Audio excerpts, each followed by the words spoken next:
যাচ্ছি আমরা? সেই বেরিয়েছি সকাল থেকে মুরগি, এখন বেলা হয়ে গেল, এলাম। তো আমরা দেশি মুরগি খুঁজতে এসেছি, আজ রান্না হবে, কিন্তু পাওয়া যাচ্ছে না কোথাও, এখনো পাইনি, খুঁজে বেড়াচ্ছি সকাল থেকে, মোটামুটি ঘন্টা দেড়েক হয়ে গেল। ভালোই।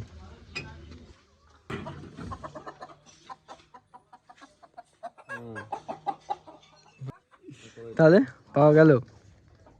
শেষমেশ পাওয়া গেল। আরে ওর গিম্বল লাগা, এর মতো দেখাচ্ছে। ওটা গিম্বল গিম্বল। পেয়ে গেছি, এইটাই আজকে রান্না হবে, ঠিক আছে। আমরা দেশি মুরগি খুঁজছিলাম কিন্তু কোথাও পাওয়া যাচ্ছিল না, অনেক মুরগির মাংসের দোকানে খুঁজলাম কিন্তু পেলাম না। শেষে একজনের বাড়ি থেকে মানে আনলাম আমরা কিনে। তো এবার আমরা নেক্সট স্টেপে যাব, রান্নার প্রস্তুতি চলছে। পেঁয়াজ, রসুন, আদা এগুলো আমরা ঘরের মধ্যে আজকে কেটে নিচ্ছি, কিন্তু কারণ বাইরে প্রচণ্ড গরম, মানে আমি এই অবস্থা হয়ে যাচ্ছে মুহূর্তের মধ্যে।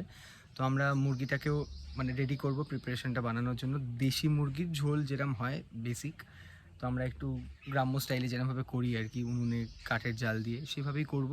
এই অবস্থা অনেকে মুরগি ক্লিন করবে, আগে হাসবো না, ভিডিও করবো।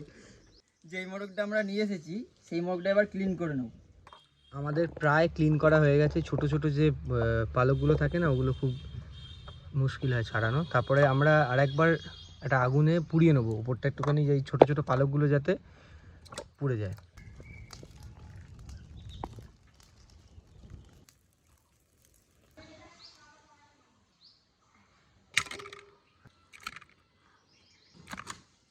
যে বাইরে প্রচণ্ড রোদ, বাইরে এগুলো কাটাকাটি করা সম্ভব হচ্ছে না, তো আমরা পেঁয়াজ, রসুন, আদা এগুলো বাড়ির ভেতরেই কেটে নিচ্ছি।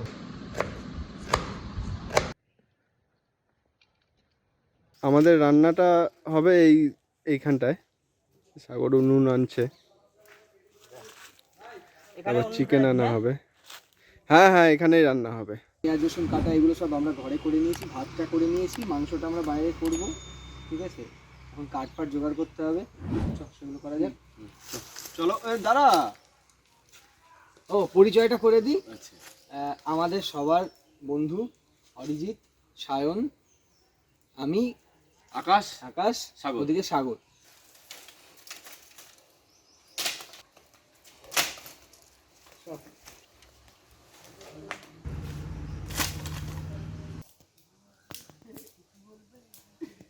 একটা মশলা নিয়ে নিয়েছি আমরা, সেটা হলো এটা বাটা মশলা। এর মধ্যে আছে আদা, ধনে, জিরে আর রসুন, আর অল্প পরিমাণ পেঁয়াজ, ঠিক আছে। এটা বেটে নিয়েছি আমরা।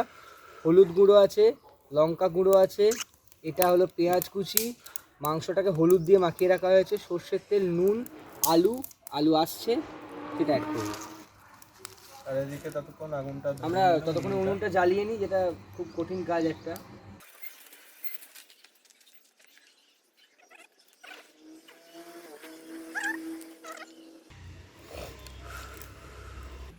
রান্না করার আগে মাটি মাখিয়ে নেওয়া করার পেছনটায়, যাতে পুড়ে না যায়, আর পুড়ে গেলেও যাতে সহজে উঠে যায় দাগটা। ধরে গেছে, এবার কড়াইটা চাপালাম। ফার্স্ট কাজ হচ্ছে আলুটা ভেজে নেওয়া, তাই তো ভাই? হ্যাঁ। আলুর ওপরে একটু অল্প করে হলুদ দিয়ে দিলাম,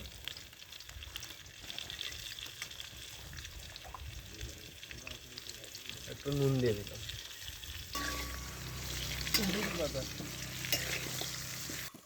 খুব বেশি ভাজার দরকার নেই। পেঁয়াজ দিয়ে দিচ্ছি,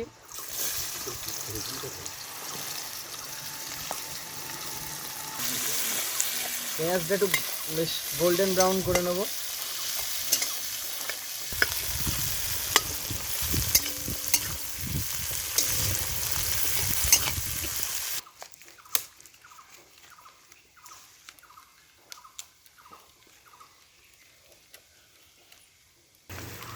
ওদিকে মাঝে মধ্যে ভালো হবে না।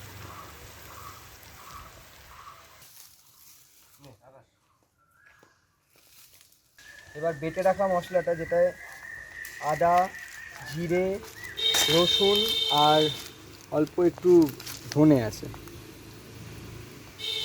আর একটু পেঁয়াজ বাটাও ছিল অল্প পরিমাণে, পুরো মশলাটা দিয়ে দিলাম। হলুদ দিয়ে দিচ্ছি, আর একটু শুকনো লঙ্কা গুঁড়ো দিয়ে দিচ্ছি।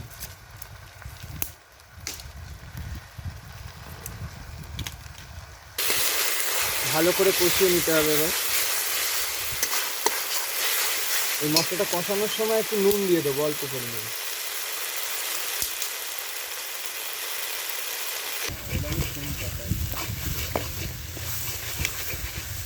মাংসটা দিয়ে দেবো।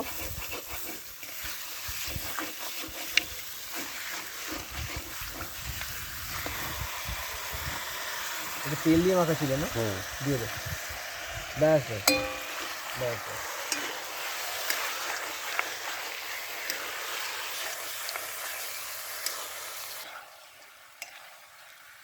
স্কিন আছে তো, ওর যে পুরো ফ্যাটটা আছে ওটা পুরো বেরোবে, এখন বোঝা যাচ্ছে না।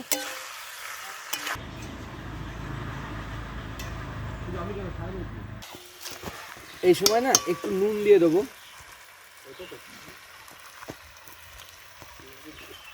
সবাইকে সব কাজটা করতে হয়। আমি কখনো ভিডিও করছি, কখনো রান্না করছি, কখনো কাজ কুড়োচ্ছি।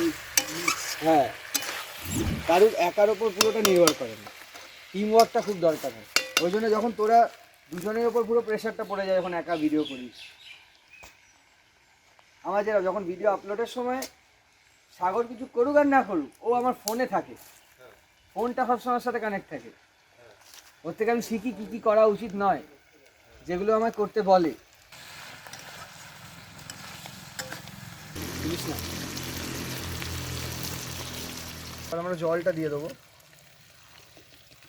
সেদ্ধ হবে ব্যাপারটা। দেশি মুরগি তো একটু বেশি জল দেবো, কারণ সেদ্ধ হতে সময় লাগবে। ওই 5 মিনিটের রান্না এটা নয়, সত্যি কথা বলতে। তবে টাইম নিয়ে করলে এটা খেতেও তেমন হবে। জলটা দিয়ে দিয়েছি, এইবার দেখো তেলটা কিরম বেরোচ্ছে, এখনো কিন্তু ফোটেইনি সেই অর্থে। আলুটা পরে দেবো, কারণ এটা সেদ্ধ হতে অনেক সময় লাগবে। আলুটা যদি এখন দিয়ে দিই পুরো গলে যাবে। আকাশ তখন থেকে সেই আমটা পাড়ার চেষ্টা করছে, তুই পাবি না ভাই, স্ট্যান্ডটা ছুড়িস না দয়া করে। তুই ওটাই ছুঁড়লি। রাখি, হ্যাঁ। আচ্ছা, এটা না কোনো মাখা কাকা নয়, এটা যেগুলো আমাদের প্রচলিত আচার, চটপটি। কি করবি? কামরাঙা মাখা। আমাদের গাছের একটা আম মেখে দিচ্ছে কাকা, অনেক রিকোয়েস্ট করার পরে। বহুদিন পরে ঠিক আছে ঠাকুর গাছে চটপটি আমরা বানিয়েছিলাম কদিন আগে ভিডিও। এটা হলো আসলটা, এই তাল পাতার চামচ। আকাশ, অরিজিৎ, এটা কি কামরাঙ্গাটা না? কামরাঙা ভাই, কেমন মাখিয়েছে? সাগর? হ্যাঁ। বেশি আছে। আচ্ছা, মাংসটা না বেশ অনেকটাই সেদ্ধর দিকে গেছে, কারণ এই যে হাড়গুলো দেখা যাচ্ছে, তার মানে হলো মাংসটা বেশ কিছুটা বয়েল হয়েছে। তবে আরও সময় লাগবে। এই সময় আলুগুলো দিয়ে দিচ্ছি।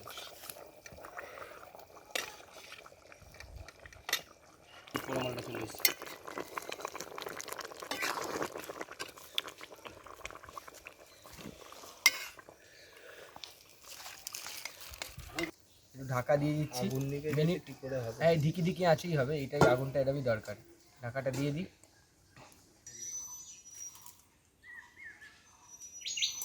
এখনো পাকার সময় হয়েছে ভাই? এগুলো এখনো ভাই পাকার সময় হয়নি। এইটা তো জর্দালু। এইখানে একটা গাছ ছিল খিরশেপাতি, আমটার নাম খিরশেপাতি। তোর হিমসাগর আমেরই মনে হবে একটু ছোট ভেরিয়েন্ট।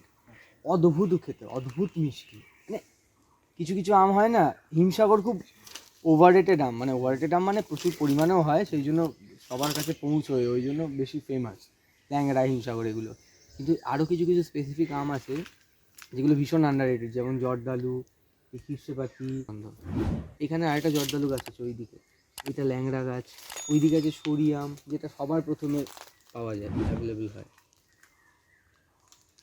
এটা তো হিমসাগর, বিশাল গাছ।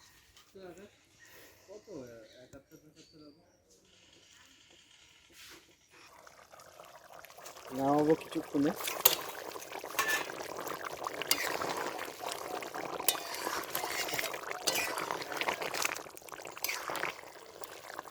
একটু ঝোল রাখবো, আমরা গরম মশলা পাউডারটা দিয়ে দিচ্ছি এবারে। কি সুন্দর স্মেল আসছে রে ভাই, দারুণ খেতে হবে। কি ভাই, নুনটা দেখে না একবার? আমি দেখবো।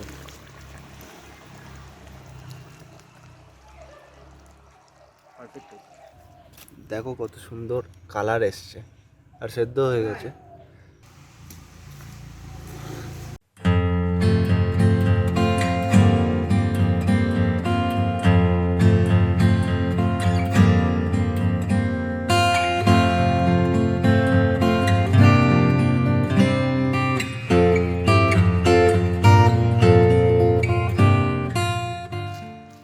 আজকে টেস্ট কেমন হবে না খাওয়ার আগেই বোঝা যাচ্ছে।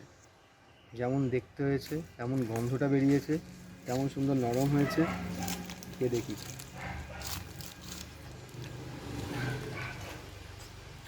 পার্টি এতক্ষণে পরিশ্রম ভাই হবে না ইয়ার কি মানে। চিকেনটাও কিন্তু ভালো ছিল ভাই। ও তো আর ভাত ভাত নেয়নি, ও ঝোল আলু এগুলো দিয়ে শুরু করে দিয়েছে। ক্যামেরাটা ঘোরা। শুধু আলু আছে, ইতির যা টেস্ট। দাদা খেয়ে নি আমরা, আর পাচ্ছি না। আসছে কতটা বসে পড়, আমরা বসে পড় মিন্স নে। আসছি আবার পরের ভিডিও। যদি ভিডিওটা ভালো লেগে থাকে প্লিজ একটা থামস আপ। সিরিয়াসলি আমরা অনেক পরিশ্রম করছি। চ্যানেলটা সাবস্ক্রাইব করে দিও। যা গ্রো হচ্ছে অর্গানিক্যালি হচ্ছে, ভালো লাগছে। আস্তে আস্তে গ্রো করুক। টাটা। চলো আসছি পরের ভিডিও, টাটা।